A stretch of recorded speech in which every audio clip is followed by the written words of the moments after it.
Circus clowns are some of the most brilliant, savvy, intelligent people I've ever met. I mean, if you think about what they do to earn a living, is they entertain people. You know, they get into people's personal bubble to make them react to what they're doing on stage. There's a lot of vulnerability, a lot of risk taking in doing that. So I always wondered, how does a clown get ready for a circus show?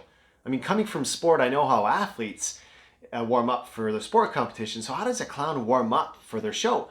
So when I worked at headquarters for Cirque Du Soleil here in Montreal, I had the opportunity to have lunch with a clown, which I would argue is probably the best clown in the world, someone I love tremendously. So I asked him, I said, how do you get ready for a circus show? And he says, I have a 50-50 principle.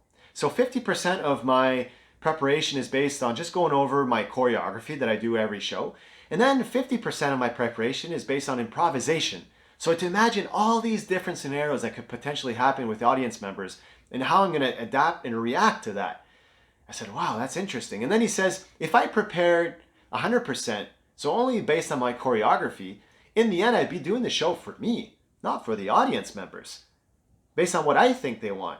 And I'm thinking, what a great lesson for coaches or leaders that are working with employees or athletes. Are you doing the meeting for yourself, or are you doing the meeting for the other person in front of you as well?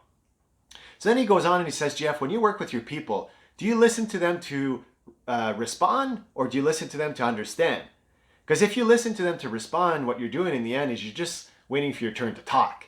But if you're listening to understand, you're paying attention to the words they use and the energy they're giving you and their body language, and your brain is going to adapt. Like by collecting that information, you're going to come up with an answer.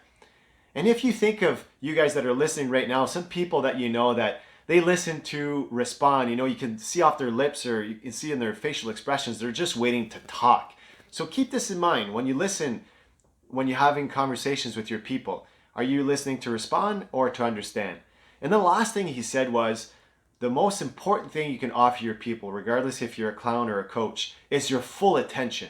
You know, we're so distracted now with our cell phones and so much going on in our brains. To offer your full attention is probably the most precious thing you can offer your people. So if ever you have a chance to have lunch with a clown, take advantage of it.